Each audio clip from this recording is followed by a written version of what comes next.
দিয়ে দেবো সাদা তেল। তো বন্ধুরা, আজকে আমি আলুর টক করব। তো দেখুন কিভাবে টক রান্না করি। তেলটা গরম হোক, মাছটা একটু জোরে দিই। আলু টকের জন্য এখানে আমি নিয়েছি 100 গ্রাম দই, আর লবণটা আমি অল্প করে আগেই দিয়ে দিয়েছি। এবার দিয়ে দেবো একটু জিরের গুঁড়ো, সামান্য দিয়ে দেবো একটু লঙ্কার গুঁড়ো, আর দিয়ে দেবো 1 চামচ মিষ্টি। এবার দইটা ফেটিয়ে নেব।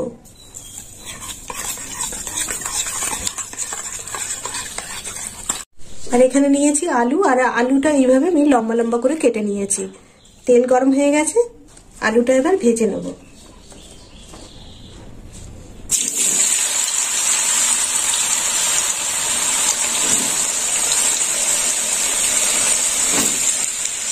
এখানে আমি 800 গ্রাম আলু নিয়েছি।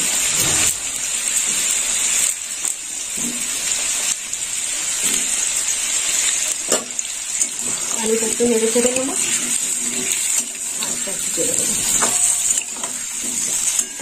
লবণ একটু পরে দেবো।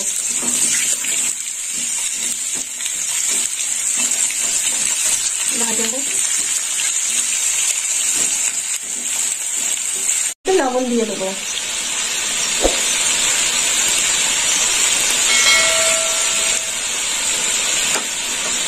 আর একটু নেড়ে চেড়ে নেব।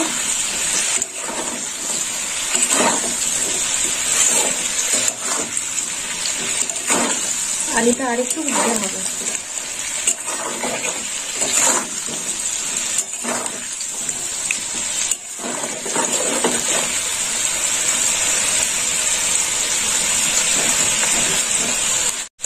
এই দেখুন বন্ধুরা, আলুগুলো এইরকম ভাজা হয়েছে, হালকা লাল লাল ভাজা হয়েছে। এবার আলু ভাজাটা নামিয়ে নেব।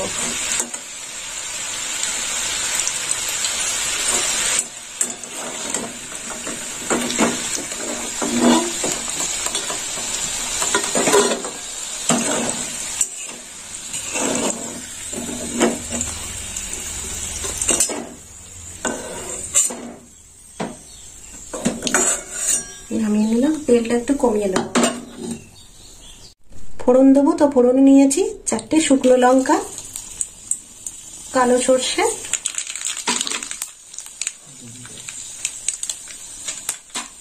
ফোড়নটা একটু ভাজা হোক।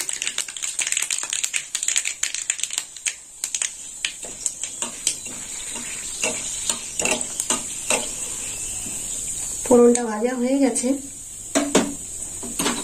এবার একটু আদা বাটা দেবো, সামান্য আদা বাটা দিয়ে দিলাম। একটু আদা বাটা,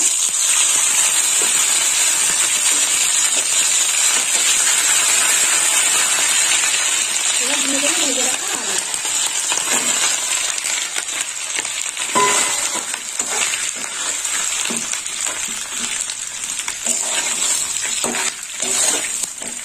এবার দিয়ে দেবো ফেটিয়ে রাখা দই, দিয়ে দিলাম ফেটিয়ে রাখা দই।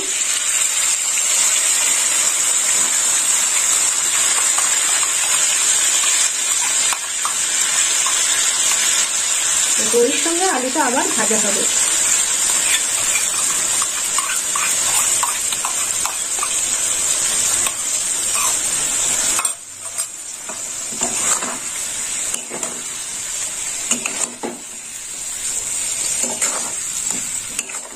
একটু আস্তে করছি।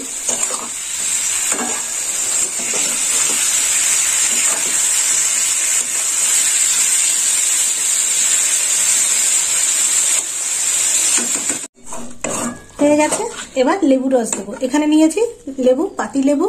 এবার পাতি লেবু রসটা ছড়িয়ে দেবো এইভাবে। একটা গোটা পাতি লেবু নিয়েছি, আর একটু দেবো।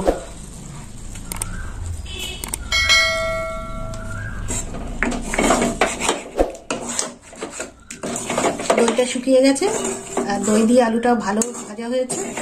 দিয়ে দিলাম পাতি লেবু রস। এবার দিয়ে দেবো ধনে পাতা,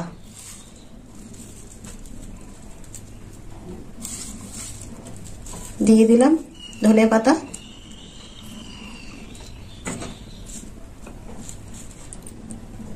তো বন্ধুরা, আলুর টক হয়ে গেল। তো আপনারাও এরকম বাড়িতে বানিয়ে খাবেন আলুর টক, আর আমাকে কমেন্ট করে জানাবেন কেমন খেতে হয়েছে। আর আমার ভিডিও ভালো লাগলে লাইক করবেন, শেয়ার করবেন আর সাবস্ক্রাইব করবেন। আর সকল বন্ধুদের বলছি, সবাই বন্ধুরা আমার পাশে থাকবেন। এবার নামিয়ে নেব।